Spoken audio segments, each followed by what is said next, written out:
Gini, kalau buat saya, tambang itu tidak akan menyejahterakan NU. Tambang itu hanya akan memperkaya beberapa orang NU. Jangan-jangan bukan cuma elit pengurus. Jangan-jangan ini konflik antara Dirut sama Komut. Kemarin jadi agak lucu juga ketika ada orang-orang yang bilang musyawarah yang di di Lirboyo itu dan yang di Ciganjur dianggap itu nggak ada, itu dianggap nggak legitimate, nggak mewakili apapun karena nggak ada di ADART. Lah ya konsesi tambang juga nggak ada di ADART. Kami meminta muktamar ke-35 segera dilaksanakan secepatnya. Kalau itu nggak bisa ya MLB gitu.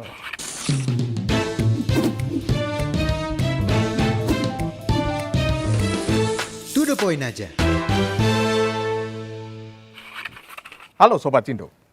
Setiap haul Gus Dur, semua elit datang merapat. Entah mencari berkah atau hanya mencari selamat. Di sisi lain, saat yang lain sibuk berebut kuasa, putri-putri Gus Dur malah pilih jalan sunyi tanpa kasta. Tanpa nepo baby, tanpa jalur ekspres jabatan. To the point aja. Kita akan berbincang dengan salah seorang putri Gus Dur, Abdurrahman Wahid, Inayah Wahid. Terima kasih telah hadir di To The Point aja Mbak Inayah. Terima kasih sudah diajakin ke sini. Senang kita dihadiri Mbak Inayah untuk pertama kali nih. Untuk pertama kali iya. apalagi Di berkunjung ke Sindonews gedung ini ya. To The Point. Betul. Jadi kayaknya akan ngomong banyak ini kita ya. Tapi ngomong banyak karena kemarin kita Iya. lihat haul Gus Dur, karena saya juga tinggal di daerah Jagakarsa, dekat itu. dengan Ciganjur. Berarti Itu termasuk yang merasakan ditutup sekali ya, jalannya ya. Ya, merasakan sekali kepadatan di daerah Ciganjur tersebut. Nah, kalau kita lihat tokoh politik lintas kubu banyak yang datang. Seperti di opening tadi, benar nggak sih mereka itu datang untuk penghormatan atau hanya sekedar mencuci dosa? Yang nggak Atau tahu. branding politik elit lah, kalau saya nggak mau sebut pencuci dosa. Hati orang siapa yang tahu? Iya. Iya, Pokoknya benar, yang benar. penting kan itu terbuka untuk umum. Siapapun boleh datang ya. Siapapun boleh datang gitu. Yang Terus bermasalah itu dan tidak satu. Iya bermasalah. banyak kok dulu itu. Pokoknya gini, terutama kalau misalnya mau naik, nah itu banyak datang. Kalau mau turun nggak ya?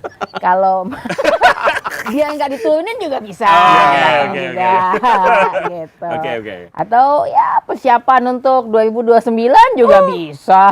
Oke. Kita nggak tahu. Oke. Tapi ya pokoknya apapun itu ya mereka datang dan ya Betul. kita terbuka aja gitu. Iya. Kita menerima gitu. Ya karena tidak bisa dipungkiri memang Mbak Nay. Setiap haul Gus Dur itu ya karena memang rumah saya itu dekat dengan kediamannya Gus Dur di Warung Sila, itu merasakan sekali kepadatan jumlah, bukan hanya tokoh elit aja yang datang. Masyarakat yang sangat memberikan penghormatan kepada almarhum Gus Dur pun juga ramai gitu. Bahkan mereka rela, karena macetnya mereka rela berjalan berkilometer gitu, parkir kendaraan, itu sangat menunjukkan. Ya wajar kemudian para tokoh politik juga ikut nimbrung di situ Mbak Nay. Iyalah. Kan mereka ngumpulin, misalnya gini, kalau mau mau pemilihan misalnya ya kan, kapan lagi ada orang udah kumpul segitu banyak, mereka nggak perlu keluar dana buat ngumpulin, gitu. Tapi mereka muncul, ya ada juga mungkin yang kayak gitu ya kita nggak tahu juga. Atau misalnya kemarin ya mungkin ada juga yang pengen minta dibela supaya tidak diturunkan atau tidak dimuktamarkan juga bisa aja.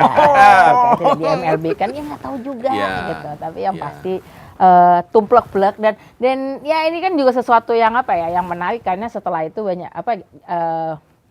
banyak orang yang kemudian selalu bilang kita dekat dengan Gus Dur, kita dekat dengan Gus Dur. Klaimnya itu benar apa enggak juga kita nggak tahu gitu. Tapi Sosok Gus Dur yang dekat, sangat dekat dengan setiap orang gitu ya. Kita mengenal pada saat beliau menjadi presiden pun juga sangat dekat dengan semua orang. Apakah itu kemudian dimanfaatkan? Kenapa sih kalau kita lihat putri-putri Gus Dur nggak ikut langsung aja, udah maju aja langsung di NU gitu? Karena Gus Dur sendiri kan punya nama yang cukup besar di PBNU. Ya, maksudnya gimana? Karena kalau di NU sendiri kami juga anak-anaknya kan juga masuk jadi pengurus gitu. Ya, Jadi semua pengurus.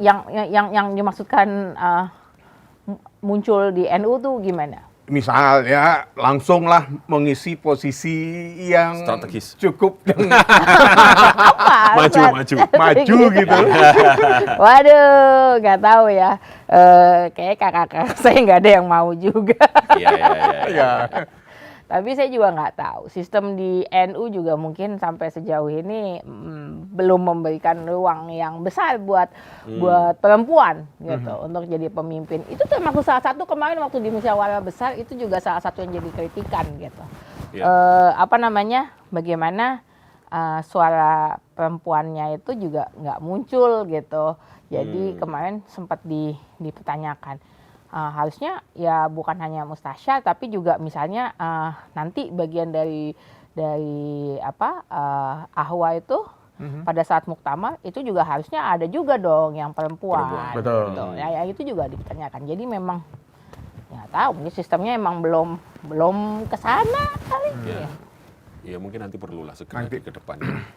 Karena suara-suara perlu perubahan kan. Rupanya kan gitu ya. Betul. Perubahan untuk struktur PBNU kan penting nih. Iya. Ya kan? Apalagi kan kemarin itu waktu masuk ke ke abad kedua ini kan sudah ada yang bilang selamat datang di abad kedua itu kan. Iya. Tapi kalau kemudian ya abad kedua kan sebenarnya juga mensyaratkan perubahan. Karena emang udah beda gitu.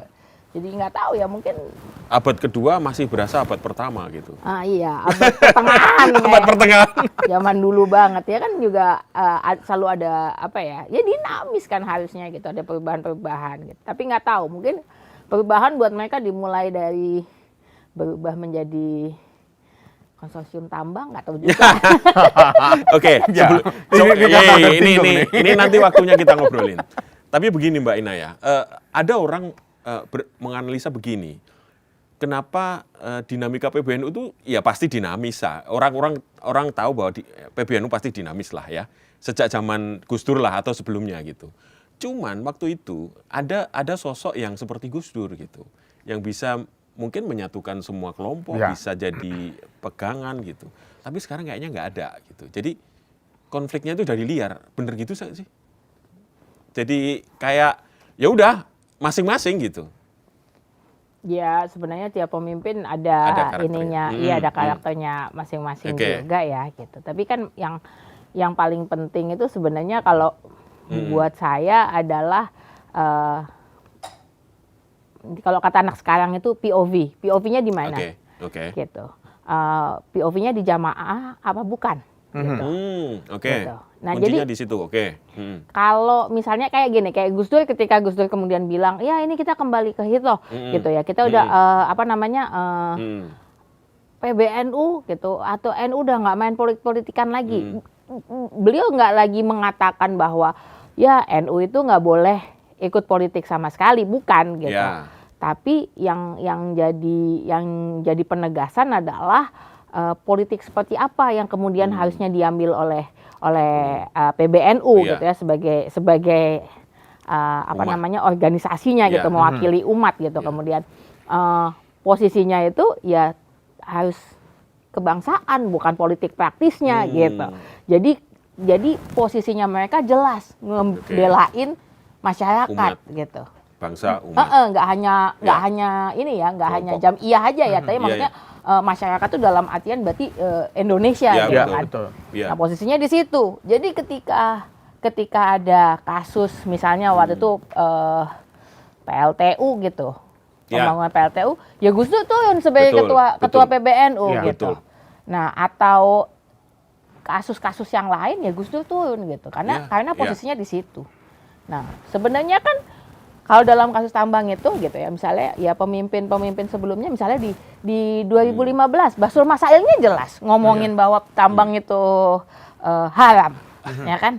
Tambang itu nggak boleh. Nah, ini pertanyaannya terus kemudian kenapa tiba-tiba di 2024 jadi berubah gitu? Nah, itu point of view-nya yang berbeda atau apa? Lewong ininya sama kok semuanya. Atau jangan-jangan Mbak Nay malah melihat NU-nya Gus Dur itu sudah mulai luntur di PBNU dan berubah menjadi entitas yang hanya mengharapkan stempelnya Gus Dur saja. Jadi kemarin itu, tuh waktu Mubes itu, Ya. saya kan, kami kan jadi host ya keluarga Ya. Ciganjur gitu. Jadi tanggal 21 kemarin itu pada saat di Lirboyo juga dibuat musyawarah itu. Ciganjur juga membuat musyawarah gitu. Ya. Musyawarah Ini sehari besar. setelah Setelah Haul Gus Dur. Setelah ya, Haul. paginya. Oke. Pagi. Jadi mumpung tenda masih kepasang gitu Iya. ya. Gitu. Jadi, Oke. nah terus ya udah sekalian kumpul di situ. Jadi banyak itu kemarin yang daftar berapa ya? Kalau di online itu pendaftaran online udah 700-an gitu kan kemarin itu. Oke. Nah itu ya karena saya yang harus nyambut gitu ya. Tuan rumah ya? Iya, Iya. mewakili keluarga Iya. gitu. Kemarin saya sih cuman ngomongnya gini aja, cuman ngomong jangan-jangan ini sebenarnya bukan konflik organisasi. Oke. Oke. Konflik organisasi itu kan adalah kalau misalnya di dalam organisasinya ada permasalahan. Mungkin ada friksi-friksi ya. Ya, antara misalnya saya Les Bumi, berantem sama GKM-NU gitu Ya, misalnya, betul. ya gitu. Ya. Atau sama saya Bu Musi gitu. Ya. Nah, itu mungkin konflik organisasi, tapi ini bukan konflik organisasi. Berarti? Yang dibawa baik-baik aja, Ya, semua kelihatan pengurus begitu ya. baik-baik aja. Berarti Nah ini sebenarnya jangan-jangan ini konflik elit. kepengurusan, Oke. benar. Konflik kepengurusan, tapi nggak semua pengurus juga berkonflik. Iya. Jangan-jangan ini sebenarnya konflik Antara? elit pengurus. Udah makin mengerucut lagi. Tahu bentar. Jangan-jangan bukan cuma elit pengurus. Nah. Jangan-jangan ini konflik antara Dirut sama Komut. Gitu ya? Aduh. Jadi makin analisanya itu makin persempit. Jadi Iya, makin Iya, kecil. iya, iya, makin iya. kecil. Jangan-jangan ini memang bukan persoalan itu. Makanya mungkin jangan-jangan karena ini perusahaan konflik Dirut sama Komut. Makanya istilah itu kemudian juga bukan jadi sesuatu yang dipilih. Karena kalau perusahaan nggak ngomong ini silahkan. Iya, Enggak, perusahaan enggak. tidak ngomong. RUPS saja. Iya. Itu kan makanya. solusinya kan ya?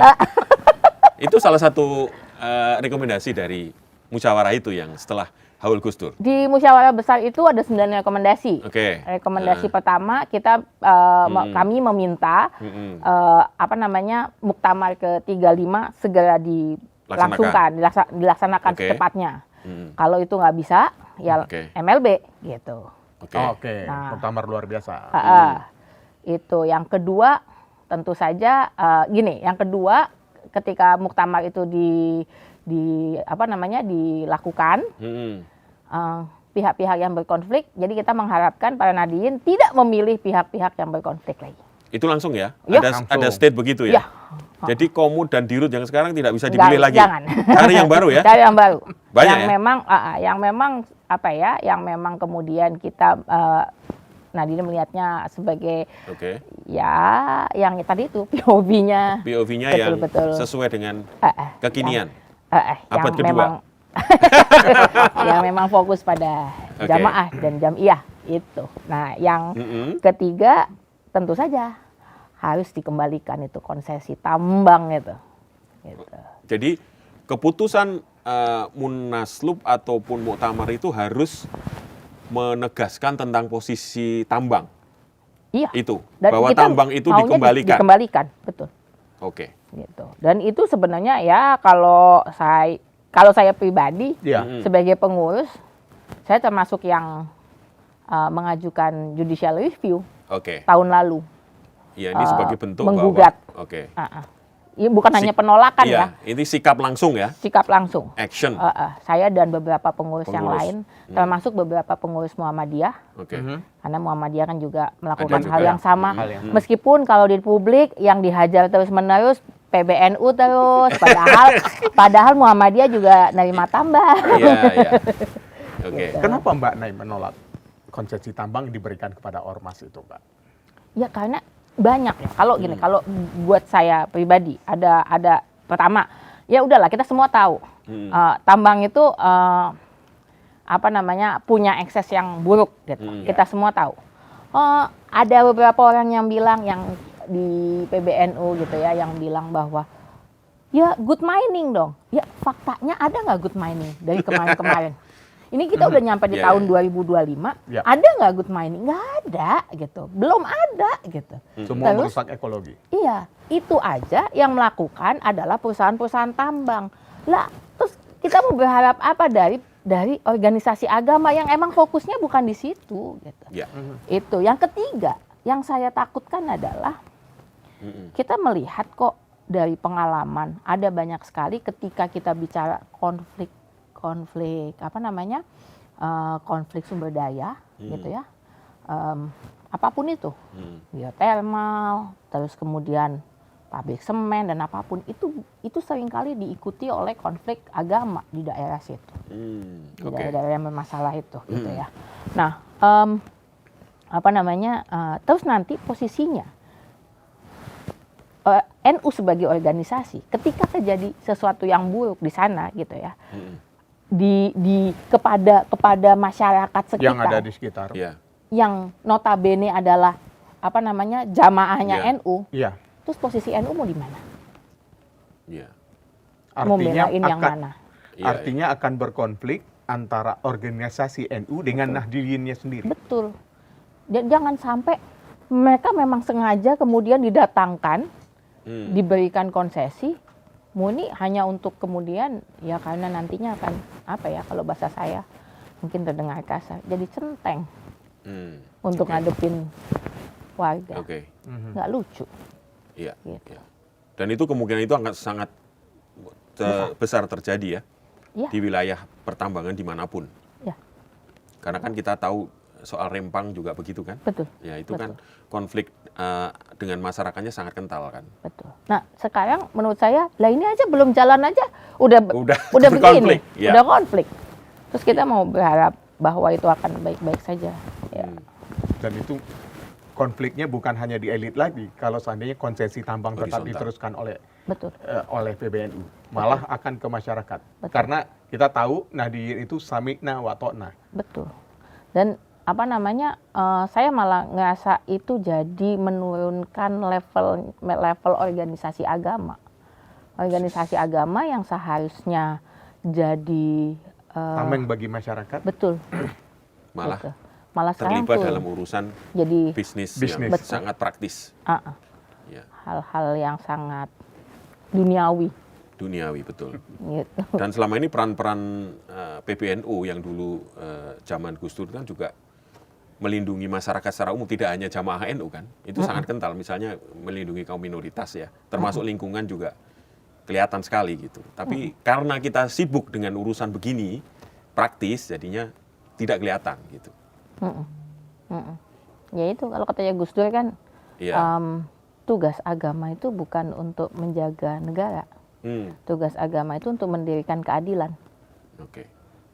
Gitu. Nah, keadilannya di mana? Orang faktanya selama ini kalau kita ngomongin tambang, yang muncul ketidakadilan semua kok. Kalau ininya kan kemudian peribahasanya itu tikus mati di lumbung padi itu. Di lumbung padi. Ya. Tikusnya mati, tapi di lumbung padi yang seharusnya dia jadi sejahtera, tapi kan enggak. Jadi gini, kalau buat saya tambang itu tidak akan menyejahterakan NU. Tambang itu hanya akan memperkaya beberapa orang NU. Beberapa orang NU.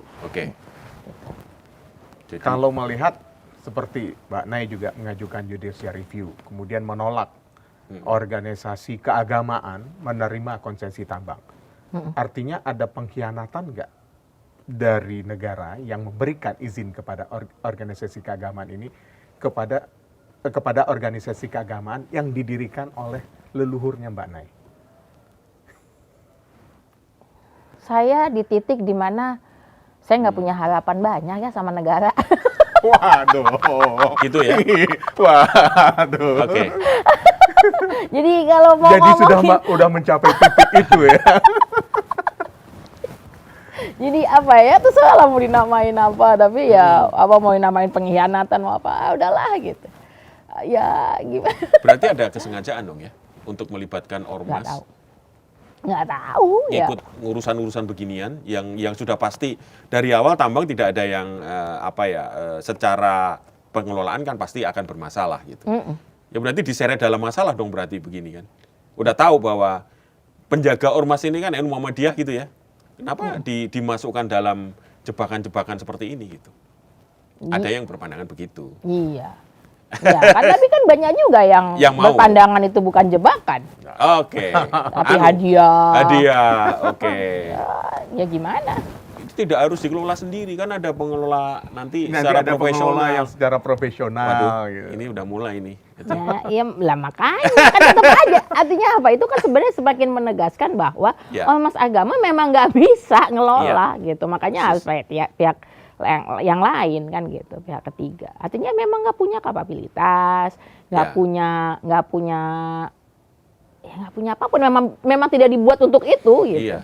Dari awal memang ADART-nya tidak untuk itu. Gitu Iya, ya. makanya. Dikembalikan kepada dulu pendirian NU-nya kan tidak untuk itu. Gitu ya. Nah makanya kemarin jadi agak lucu juga ketika ada orang-orang yang bilang musyawarah yang di di Lirboyo itu dan yang di Ciganjur dianggap itu nggak ada itu, dianggap nggak legitimate, nggak mewakili apapun karena nggak ada di ADART. Lah ya konsesi tambang juga nggak ada di ADART. Kenapa Itu tetap diterima? menerima, gimana dong? Ada deadline nggak sih Mbak dari hasil musyawarah yang di Ciganjur itu terkait ini?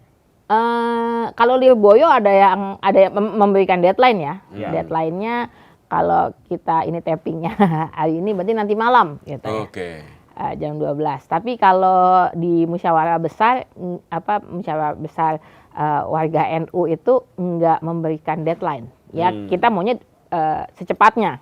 Oke. Tapi Segera dilaksanakan. muktamar atau muktamar luar biasa. Nah, tapi nggak memberikan deadline kapannya. Gitu.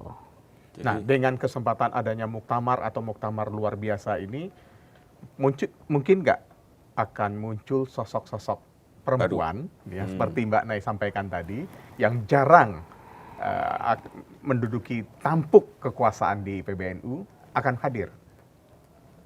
Kalau dari kemarin sebenarnya kayak di musyawarah besar itu ya, itu banyak sekali perempuan-perempuan NU yang brilian. Ide-idenya segar. Betul. Di kepengurusan NU sendiri itu juga begitu. Mbak Alisa itu ini saya agak mungkin dianggap agak bias, tapi karena maksud saya gini, tapi sejujurnya saya suka bercanda, saya bilang ya NU yang sekarang, pengurus NU yang sekarang setengahnya itu Mbak Alisa gitu. Karena dia yang paling ribut. Ngurusin ini segala macam gitu. Nah, artinya sebenarnya perempuan-perempuan di NU itu luar biasa dan potensinya besar sekali. Jadi ya harusnya mendapatkan posisi-posisi yang atau kesempatan-kesempatan yang jauh lebih besar daripada yang ada saat ini. Gitu. Nah, ini menarik. Mbak Alia itu Mbak setengah Alisa. dari Mbak Alisa, maaf. Mbak Alisa itu setengah NU gitu ya. Setengah dari setengah dari kepengurusan. Semua pengurus. Ya, tapi ada yang Itu menarik saya. dari putri-putri Gus Dur ini. Di saat yang lain kita mengenal sekarang muncul istilah nepo baby. Ya. Saya Di selalu saat mengaku sebagai nepo baby. putri-putri Gus Dur ini kenapa tidak ada yang ingin langsung terjun ke politik praktis, Mbak Nay? Mbak Yeni di politik praktis. Karena tetap aja, maksudnya gini, Gus Dur yang juga dianggap sebagai tokoh, terlepas dari kalau kami pribadi ya, menyadari bahwa Gus Dur itu kan dia bukan tokoh politik semata, bahkan kalau mau dilihat nih jejaknya, Gus Dur itu jadi tokoh politik praktis itu kan hanya bagian-bagian akhir hidupnya kan. Sisanya itu kan penggerak gitu. Umat. Ya, benar. Penggerak sosial itu. Iya, betul. Makanya kalau jaringan Gus Durian, kenapa rules pertama itu adalah tidak boleh terlibat politik praktis. Itu karena ingin mengembalikan Perjuangan Gus Dur.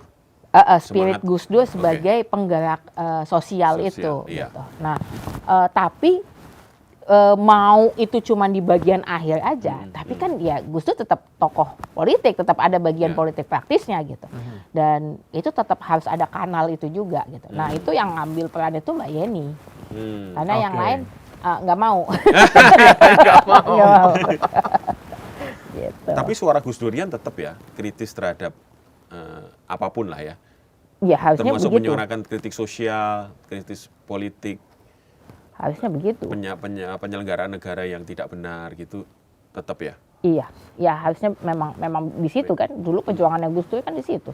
Iya, Jadi ya kalau kita mau ngomong, makanya jadi gini, kalau kita mau selalu bilang bahwa ingin memunculkan spirit apa namanya Gus Dur gitu Ya. kan, kayak Iya. sekarang kan PBNU apa namanya slogannya itu kan. Iya.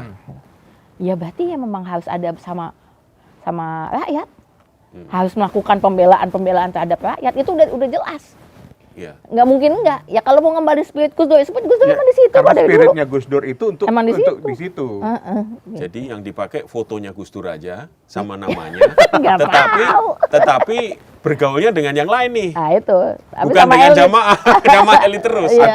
Itu yang seperti Iya. saya ingat Gus Dur pernah mengatakan, saya ini menjadi presiden karena kejebak, Iya. dijebak Gusmus dan kawan-kawan.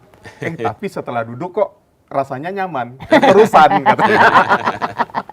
Ya kan Gus Dur selalu bilang, ya ginilah kalau apa namanya jadi presiden pakai modal dengkul ya kan. Iya. Nggak lama. Apalagi dengkulnya juga bukan dengkul Bapak sendiri kan. Dengkul Amin Rais. Itu kata Gus Dur. Iya, bukan Iya, kata iya, saya. iya. Jadi nggak lama.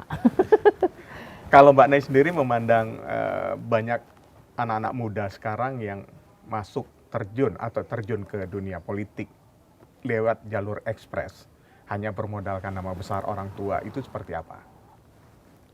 Seperti itu. Banyak. Banyak sih. Ya saya mengenal banyak. Gini, ya saya mengakui bahwa gini, privilege itu, saya nggak akan bilang bahwa mereka pasti salah ya.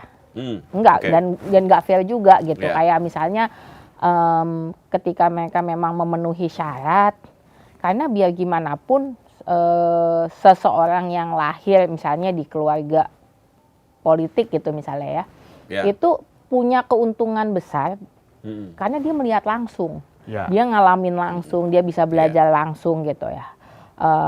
Kan itu ya, privilege itu kan soal itu. Mm-mm. Gitu. Jadi kalau kemudian dia memang punya apa ya, punya bibitnya memang oke ya nggak masalah. Yang jadi masalah itu kan adalah kalau kemudian misalnya nih ada yang pakai menggunakan apa namanya alat-alat negara gitu untuk nerusin ke anaknya. Nah Iya. itu yang Iya. sebenarnya nggak boleh gitu ya. Iya. Yang terus kemudian pakai keuntungan itu dalam artian apa namanya bukan semata karena oh ya privilege, aku punya nama belakang, Ya. aku kenal orang yang kemudian apa Ya. namanya konstituennya misalnya kayak gitu. Dan kalau menurut saya yang paling penting itu sebenarnya mengakui. Makanya saya akan selalu ngaku kalau saya itu nepo baby. Bohong kalau saya bilang saya nggak dapat keuntungan apapun gitu ya. Ya. Dengan nama belakang. Dengan gitu ya. nama belakang gitu. Ya.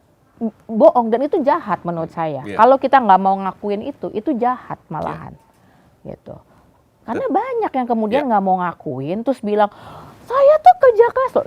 Gini, kamu tetap harus kerja keras, itu jelas gitu. Tapi jangan menafikan bahwa nama belakangmu itu sebenarnya memberikan keuntungan besar. Jangan menafikan bahwa apa yang dimiliki atau sudah dirintis oleh orang tuamu itu kemudian sebenarnya bikin race itu apa, perlombaan ini Perlombaan ini. jadi kamu punya posisi-posisi yang jauh lebih Lebih menguntungkan gitu, Di lebih dalam baik kontestasi. di ya. dalam kontestasi ini gitu. Jangan misalnya kemudian anak pejabat misalnya nih dalam konteks kemarin deh waktu pandemi COVID gitu, ada seorang anak presiden juga yang kemudian misalnya dengan tenangnya bilang, oh nakes, dukamu adalah dukaku. Enggak. Oke. No, they don't. No, you don't. Karena posisinya jadi beda. Oke. Kita ada dalam badai yang sama, iya. Iya, iya. Tapi jangan bilang orang yang pakai kapal pesiar sama orang yang pakai rakit tuh Iya. kemudian sama. Iya. Enggak. Oke. Dan Nepo Baby penting buat kalian untuk tahu, untuk sadar, untuk mengakui bahwa iya saya ada di kapal pesiar nih, iya tetangga saya pakai rakit Iya. nih, iya tetangga saya cuma pakai sampan, iya orang-orang yang di Indonesia bagian barat misalnya Mm-mm. nggak ada mesinnya karena nggak ada BBM-nya, itu perahunya nggak bisa jalan. Penting buat untuk menyadari itu, karena kalau kita nggak menyadari bahwa kita punya privilege, ya kita kemudian menafikan yang lain juga gitu. Kita nggak bisa bantu. Makanya kalau menurut saya kesadaran itu penting banget. Kesadaran itu sebagai penting banget. sebagai Nepo Baby. Gitu. Dan bukan dengan cara humble, sok humble dan bilang enggak kok kita sama, enggak. Malah itu jahat menurut Iya. saya. Gitu. Tapi gunain privilege itu untuk kepentingan yang lain. Dan saya rasa itu yang paling besar dari yang dilakukan oleh Gus Dur ya. Ya. Gus Dur itu menurut saya privilege-nya banyak banget. banget. Banyak banget. Bayangin, bapaknya Ya. menteri, Menteri, kakeknya, Kakeknya. pejuang, iya, pahlawan. ya. Maksudnya gini, Gus Dur itu sekolahnya di luar negeri, Ya. di Al Azhar, gitu, ya kan. Terus orang Jawa, Ya. wahai orang Jawa, sadarilah privilege semua. Iya, iya, iya. Bagaimana lampumu yang selalu menyala itu adalah karena ada kelompok-kelompok lain yang dikurangi jatah listriknya. Iya, iya, Kita iya. harus memenuhi kebutuhanmu. Nah, orang Jawa, laki-laki, Ya. Muslim, Ya. ya kan, Betul. berpendidikan tinggi. Muslim juga bukan sembarang Muslim. Iya. Kan Gus Dur bukan Syiah yang untuk ritualnya aja harus diem-diem, ngumpet-ngumpet. Enggak, Terbuka. terbuka, Iya. ya kan. Dan kemudian NU Ya. yang Punya masa yang sangat masa yang besar. Nahdien besar sangat banget, besar. iya. Dan dia nggak hanya sekedar orang NU nih, gitu. Misalnya bapaknya ketua PCNU desa mana, enggak, Iya. langsung Pendiri. langsung cucunya pendiri, gitu. Cucunya pendiri. Jadi kurang privilege apa? Gitu. Dan itu yang lebih nyebelin lagi nih, privilege-nya mentok banget jadi presiden. Gitu. Iya. Jadi ini privilege-nya gede banget. Tapi kan yang kemudian dilakukan Gus Dur adalah dia menyadari bahwa oke, bentar, saya punya privilege nih. Berarti itu harus dipakai untuk kepentingan yang lain gitu. Iya. Untuk identitas yang lain gitu. Jadi itu sih yang menurut saya. Jadi bukan kita sok-sok humble, enggak kok kita sama kamu, enggak. Gitu, tapi menyadari bahwa oh, dengan privilege saya bisa melakukan sesuatu buat yang lain. Tapi ada juga yang menggunakan privilege itu untuk kepentingan sendiri. Banyak. Yang Banyak punya paman aja bisa. Nah, itu dia. Itu gimana itu? Makanya banyak banget itu yang kayak gitu. Padahal kan saya juga punya paman ya, Nah, masa nggak kepikiran. Nggak kepikiran ya? Ya paman saya dokter doang, soalnya cuma bisa nyuntik. Nggak bisa nyuntik dana. Apalagi bikin perubahan hukum. Ya itu tadi gitu. Jadi Iya. ya masalahnya adalah di pejabat-pejabat Indonesia gitu ya. Iya. Terutama misalnya gini deh, kita lihat kasus Agustus kemarin ya. Ya. Ketika rakyat Indonesia tuh marah sekali dengan Iya. anggota dewan. Sampai detik ini saya rasa anggota dewan tuh nggak pernah benar-benar sadar loh Iya. kesalahan mereka di mana. Hmm. Kesalahan bahwa mereka itu begitu tidak punya empati kepada publik, bahwa ada perbedaan kelas yang begitu besar yang mereka nggak pernah mau sadarin, Iya. gitu ya. Dan bahwa mereka itu begitu elitnya, sebegitu elitis gitu. Mereka nggak pernah benar-benar tahu kebutuhan rakyat itu apa, Iya. nggak pernah bicara sama mereka, dan kemudian sibuk dengan Dirinya dunianya mereka sendiri, Iya. dirinya mereka sendiri, kebutuhannya mereka sendiri gitu ya. Sibuk joget-joget tanpa Iya. benar-benar menyadari bahwa itu kemudian adalah sesuatu yang makin kayak gini. Kalau buat saya tuh kayak itu kayak lagunya Meggy Z, udah tahu luka di dalam diriku, malah kau siram dengan air garam. Ya.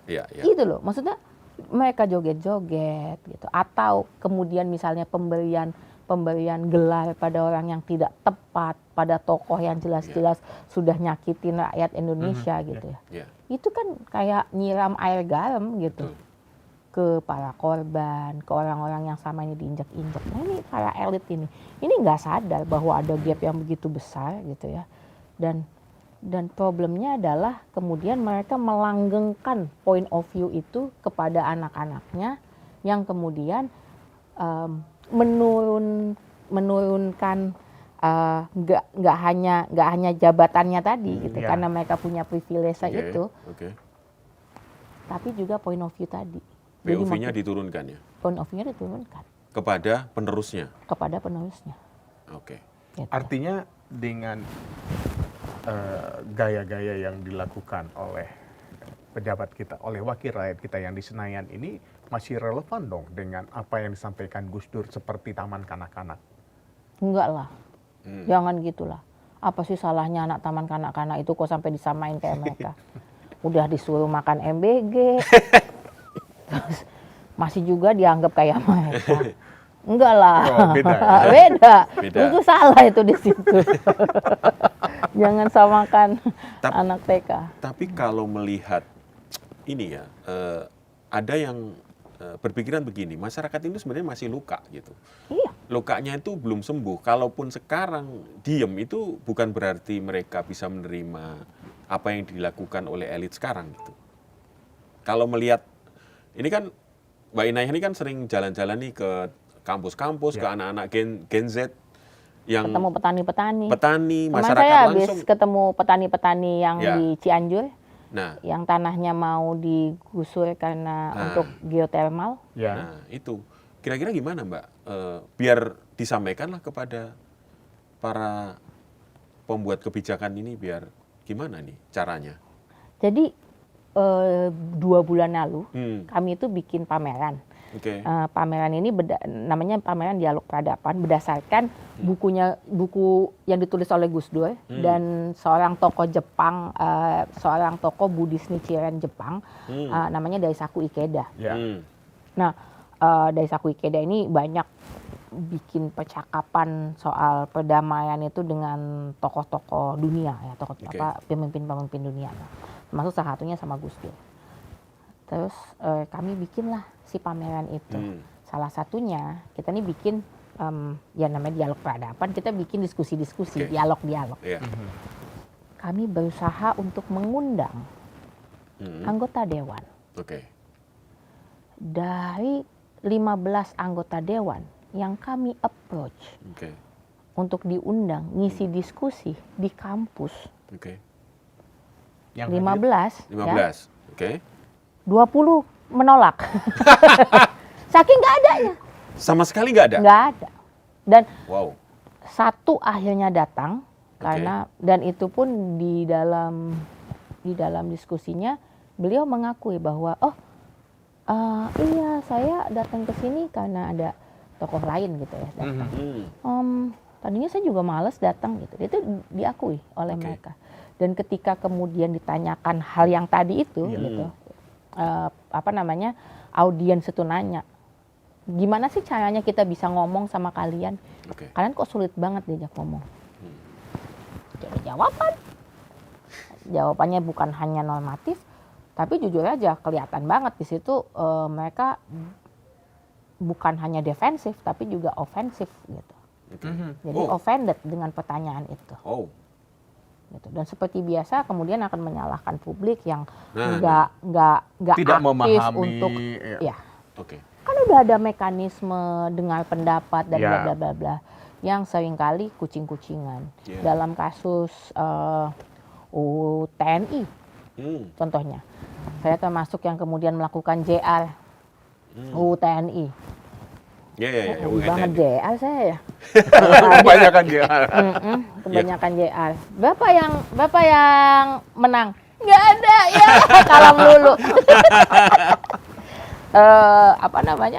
Untuk kasus UU TNI aja deh misalnya. yang dibilang sudah mengundang publik itu. Ya. Ternyata Enggak ada, itu kan kucing-kucingan. betul. Malam-malam Atau ada Malam-malam mengundang di publik, dini hari. tapi Undangannya, ya, pilihan. pagi-pagi. Gitu. sudah ditentukan Kita nggak pernah tahu POV-nya yang soal sama. Ya, terus kemudian bilangnya di ruang mana, ternyata Iya, diadainnya di mana, kucing-kucingan ya? jamnya, ya kayak gitu-gitu. Iya. Gitu. Jadi nggak ada itikat baik kok, gitu, memang. Iya. Artinya masyarakat susah ya melakukan meaningful participation dalam hal pembuatan kebijakan. Oh iya. Iya kan? Kemarin saya habis menghadiri Iya. hasil penelitian itu, teman-teman teman-teman praksis itu bikin penelitian. Mau Angga ya, Iya. putranya Prof. Kalina Laksono itu, Oh, iya, Kalina Supeli, sorry. Itu bikin penelitian, hasilnya Gen Z itu sangat peduli pada politik Indonesia. Oke. Tapi nggak pernah punya kanal, nggak ngerasa punya kanal gitu. Jadi yang bisa mereka lakukan cuman kemudian adalah ngomong di Media, sosial media. sosmed, Oke. sama ya pas lagi coblosan. Tapi coblosan itu juga mereka nggak pernah benar-benar ngerasa itu akan punya impact yang sangat seperti besar. Yang diharapkan. Seperti Itu yang diharapkan. resikonya gimana menurut Mbak Inayah kalau aspirasi yang sangat kuat di Gen Z itu didengarkan pun tidak itu, apalagi dilaksanakan oleh para elit sekarang.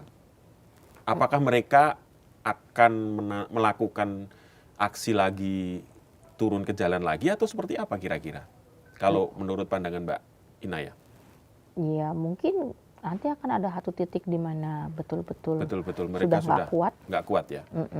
Tapi kan juga nggak bisa kayak gitu terus ya. Maksudnya ini kan jadi sesuatu yang kalau katanya Gus Dur demokrasi bukan. Iya. Sebenarnya demokrasi bukan sih gitu. Iya, betul. Betul. Jadi kita tuh nggak pernah benar-benar tahu. Dan mereka ngukur demokrasi kemudian hanya for the sake of kita ada pemilu, kan kita milih langsung. Prosedural 58% itu kan pemilih langsung. Iya. Enggak sih, nggak gitu ya. Ya demokrasi tidak seperti itu juga sebenarnya gitu ya. Jadi ya kan dari awal sudah dipilihkan. Bukan kalau pemilihan langsung enggak juga. Mereka hanya memilih dari yang tersedia aja. Ya. Gitu. Selain turun ke lapangan bertemu masyarakat, dalam tanda petik rakyat jelata lah yang tidak bisa menyuarakan aspirasi mereka ke pemerintah, ke pembuat kebijakan. Mbak Nay juga aktif di dalam pentas seni teater, kemudian monolog gitu. Kenapa kemudian memilih langkah itu, Mbak? Ketimbang banyak anak-anak muda yang seperti di Agustus, wah dobrak gedung DPR sampai rubuh gitu, kemudian digebuk atau Ya sebenarnya anggota sampai kayak anggota dewan gitu-gitu juga banyak tuh lapangan ya, lapangan padel. Apa namanya? Enggak lapangan beneran. Kalau pertanyaannya kenapa saya melakukannya via lewat pentas teater, seni, gitu. panggung gitu ya, panggung seni. Iya, karena itu pekerjaan saya yang utama. Emang cita-citanya dari dulu emang mau jadi pemain teater gitu.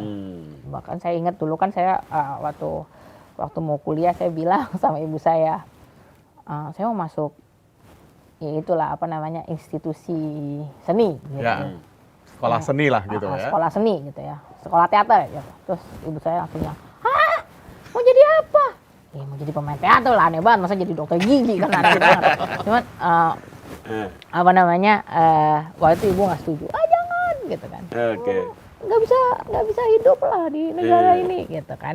Nah ya udah akhirnya saat itu pilihannya saya masuk sastra Indonesia gitu. Karena itu kompromi, maksudnya Kompromi, gini, itu dunia yang saya suka, dunia sastra, dunia teater gitu. Dan situ ada teaternya. Gitu. Ya. Jadi ya memang maksudnya dari awal itu di situ. Bahwa kemudian saya menggunakan pentas teater itu sebagai medium untuk menyalurkan marah-marah yang tadi, gitu, kritikan yang tadi, ya karena memang persoalannya banyak banget gitu. Iya. Dan nggak bisa kalau cuma diam-diam aja gitu. Dan persoalan-persoalan yang Mbak Nay temukan di lapangan itu selalu disampaikan lewat panggung teater itu, pentas seni itu. kayak misalnya toko saya yang jadi tukang cuci. Itu menarik tuh. Ya. Jadi si tukang cuci ini diceritakan dia itu punya suami yang kemudian ke kota, Oke. ninggalin dia. Hmm. Nah, dia si perempuan ini nggak tahu suaminya kemana udah. Tapi kemudian nanti ada pemain lain yang sebenarnya jadi istri kedua. Gitu. Jadi si si laki-laki ini kemudian menikah lagi dengan anak ketua partai.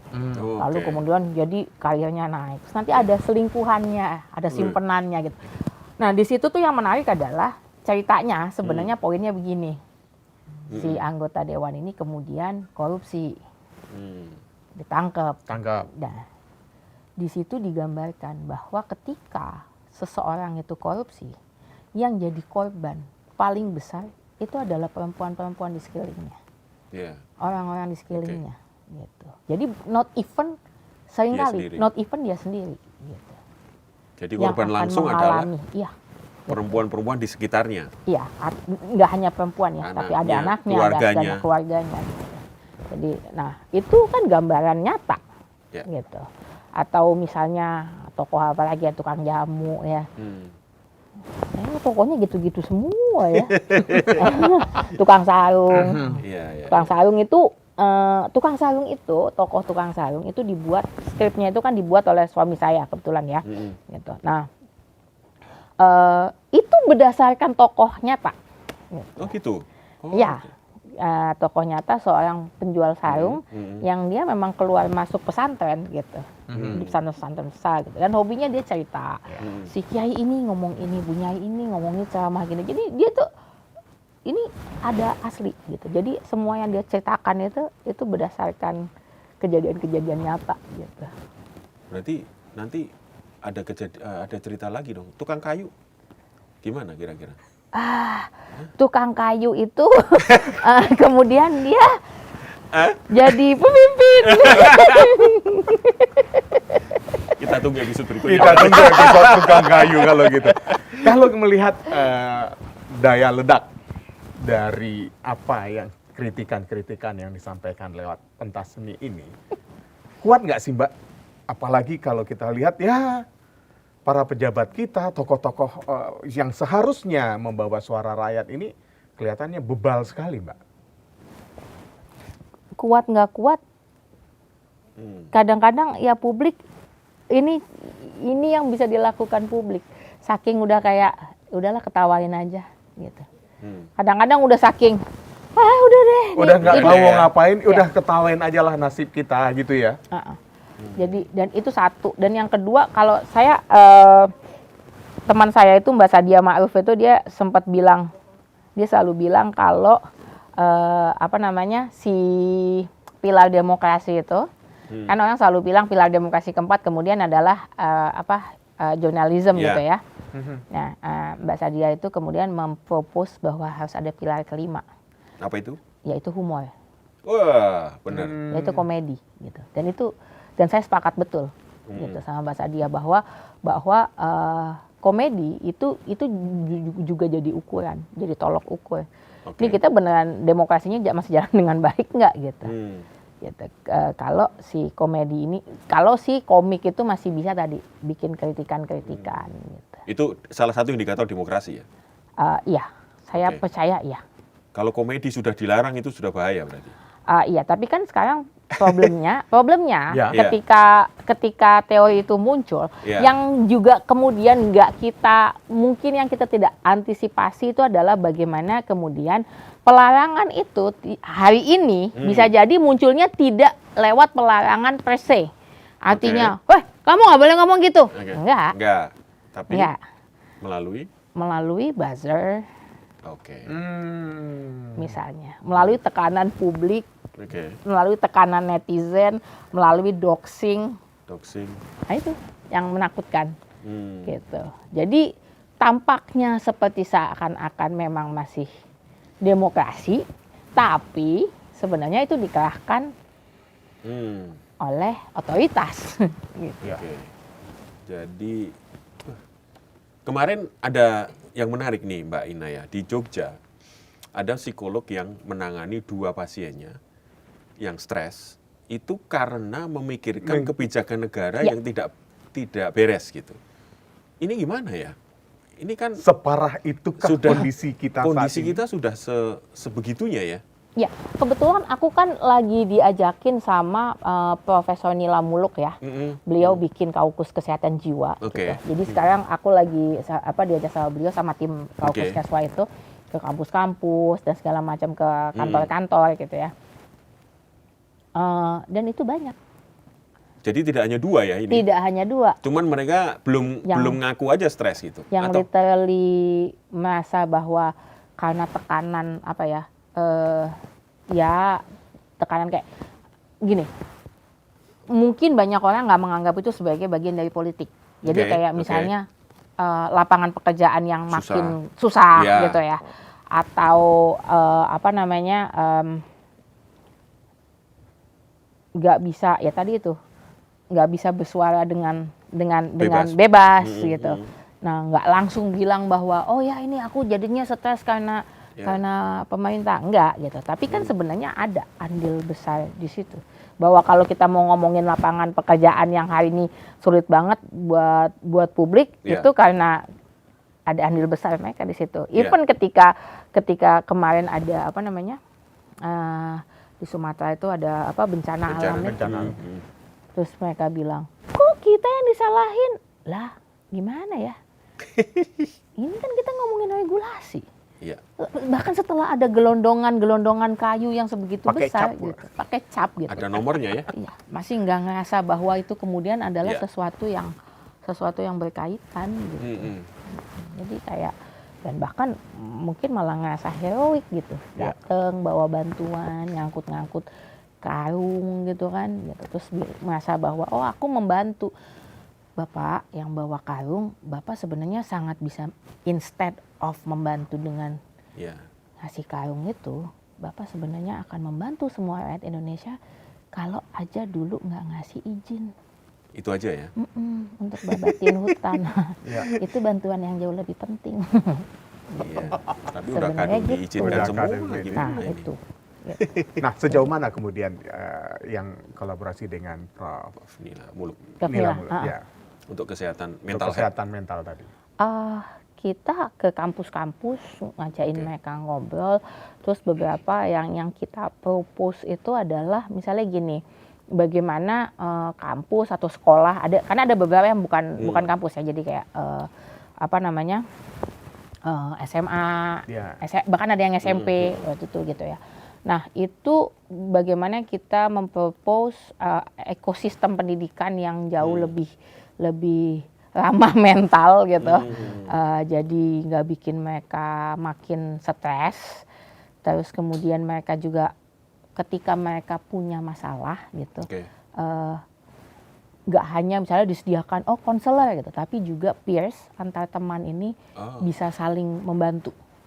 Ada istilah jaga warga saling menjaga itu ya. Karena kita nggak akan mengharapkan siapa lagi kalau bukan antar warga sendiri gitu. Karena ada muncul begitu ya di publik sekarang. Jaga warga jaga warga. Iya, jaga warga. Itu memang benar banget ya kayak gitu situasinya ya. Iya. Kalau kami sih ngelihatnya iya. Gitu.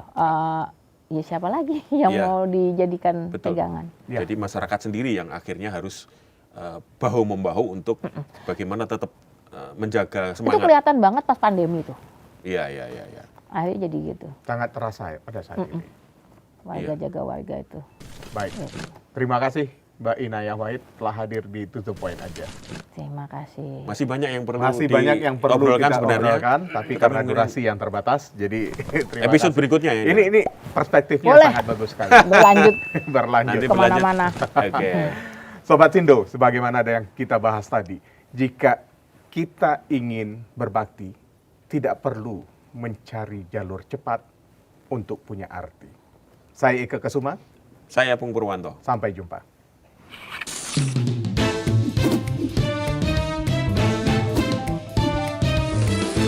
To the point aja.